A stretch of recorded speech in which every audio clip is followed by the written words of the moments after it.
Hello guys, welcome back to my channel. Thank you so much for your likes, your comments and your support. I really appreciate it. If this is your first time on this channel, please do well to like, subscribe and give this video a thumbs up. Thank you. So today I'm going to show you how to make this really nice shift dress with this beautiful bold collar, and it's very easy to make. So without further ado, let's get started. So guys, this is the material that we're going to be using for this style, and I have this white crepe here, and this white crepe is what we're going to be using for the collar and also the sleeve band, okay? And this beautiful Ankara piece here is what we're going to be using for the main body. All right, it's about 2.5 yards, but I've already used some part of it, so I'm going to be folding it strategically so that I can have the front and the back piece out of it. All right, and right here guys, I'm just trying to find the perfect angle in which to fold this material, and I'm just going to go ahead and fold it lengthwise like so. So right here I folded the material into two. All right, the material is on fold, and the first thing I'm going to do is to create a start line which is going to serve as the shoulder line, okay? And right here I'll just go ahead and measure the desired length for this shift dress. Here I'll be using 39, and with sewing allowance of 1 inch, that will give us around 40. All right, so I'll just go ahead and measure the length with the hemming allowance, and next I'm just going to go ahead and cut it. All right guys, so the next thing we do is to draft the front, and first I will indicate the shoulder measurement, which is 8 inches. And the next thing we are going to do is to start marking all the vertical lines. All right, so first of all I'll start by marking the chest line here. All right, and next here I'm going to indicate the waist area, so I'm just going to draw a straight line along the waist area. And here I'm just coming down by 9 inches away from the waist area to mark the hip area, okay? All right, so the next thing I'm going to do is to connect the shoulder line to the chest line on a straight line. And the next thing I'll do is to come to this shoulder line here, and I'll come down by 1 inch. All right, this will enable us create our shoulder slant. All right, so I came down by 1 inch here, and I'll come to the neckline area here, and I'll create the neckline for the back and for the front. All right, so what I will do right now is to go ahead and create a neckline of 3 inches by 3 inches for the front, and also 1 inch.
the front armhole. And right now I have these two pieces, all right, and they are on fold. And the next thing I'll do is to draft the sleeve pattern on them.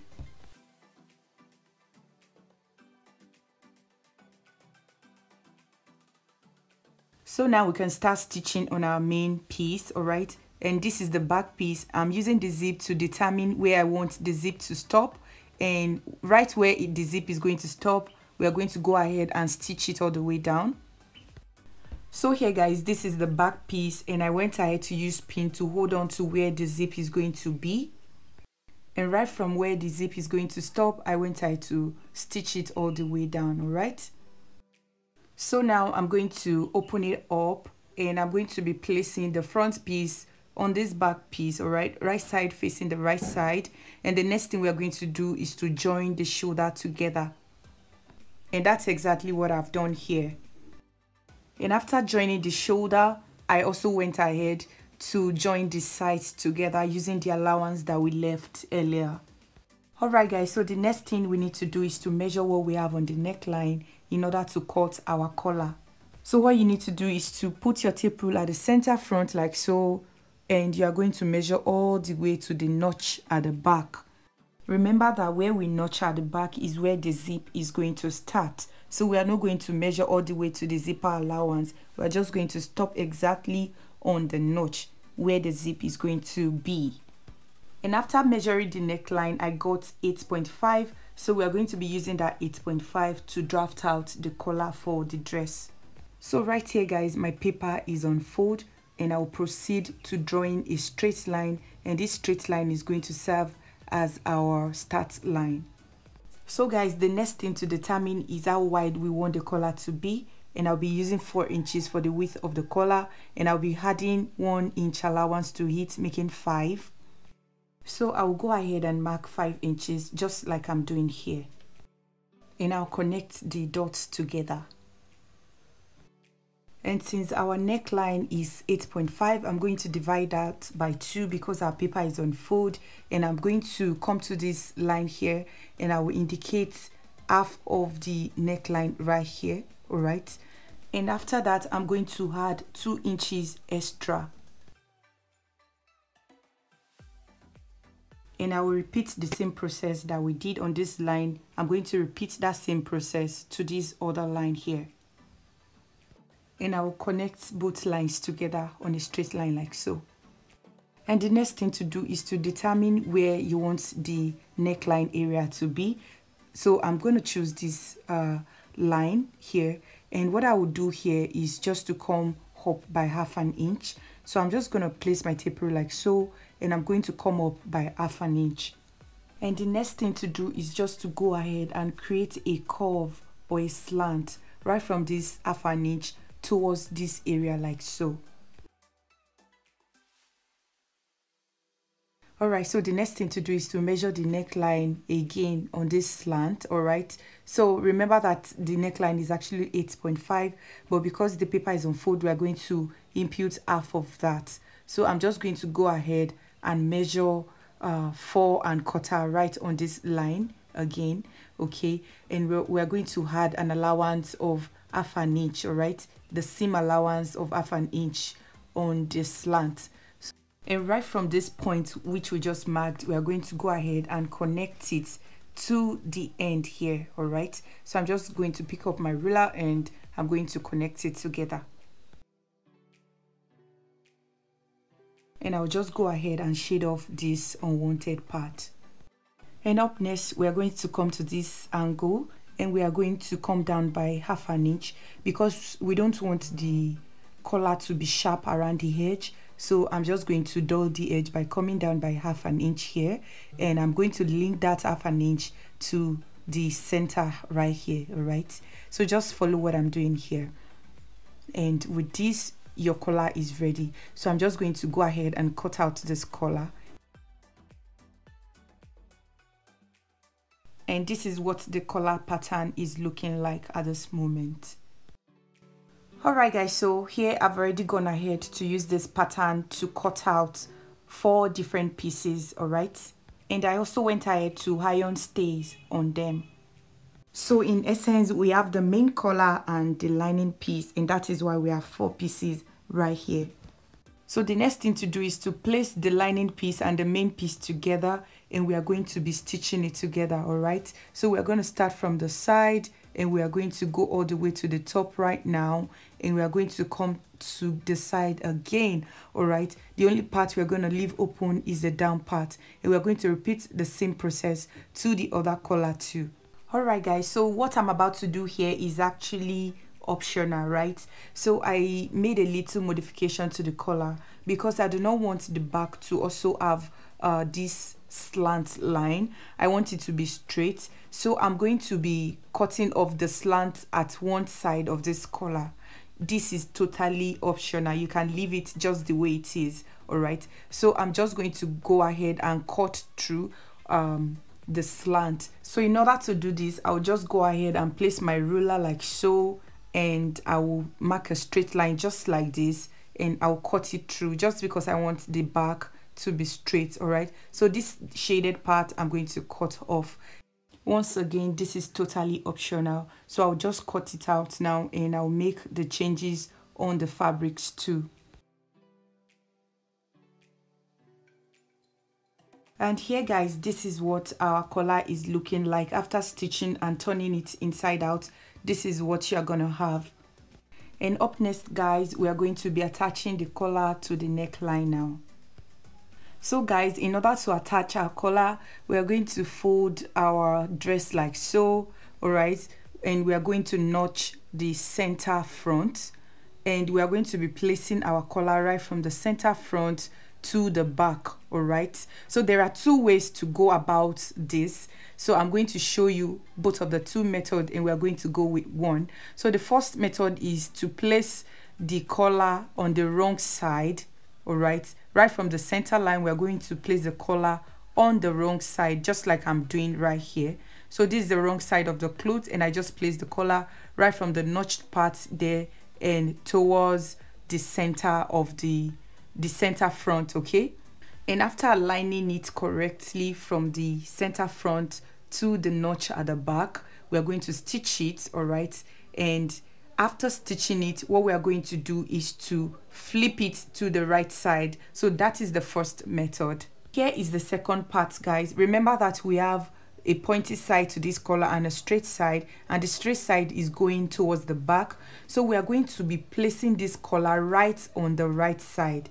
This is the second method. We're going to be placing the collar on the right side, and we're going to notch it. We're going to pin it, I mean. So we're going to pin it all the way down to the center front. And remember that we are attaching this collar right to the front side. And for this second method, guys, we are going to need a bias in order to finish the neckline. And so, guys, I'll go ahead and use this second method. So here it is, guys. I went ahead to stitch the collar to the right side of the dress, and I also went ahead to add bias, as you can see right here. All right, so here is the collar, and here is the bias that I've stitched on the right side of this dress. And the next thing to do, guys, is to flip the bias to the wrong side, just like I'm doing here. The bias is on the wrong side now, all right? And I'm going to pin it in a way that I'm not pinning together with the collar. I'm just pinning the bias to the main material itself, okay? So I will pin all the way down, and after pinning, we are going to stitch it. And after stitching the bias, this is what you are going to have. So guys, this is what it will look like on the wrong side, and on the right side, this is what you have. You will see that I didn't stitch on the collar itself. I opted for this method because I do not want raw edges around the dress. Alright guys, so here I have a stripe of 4 inches here that we're going to be using for the sleeve band. And the width of this band is actually the sleeve round with some allowance. And up next, we are going to attach the band to the sleeve like so, and I'm going to go ahead and stitch it all the way down. Another way to go about this is to sandwich the sleeve in between the band, fold it, then you're going to stitch it.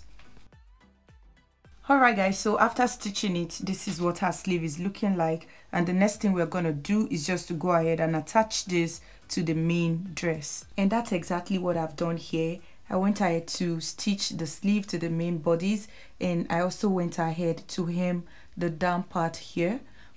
And lastly, I went ahead to install the zip, and this is what our dress is looking like after that.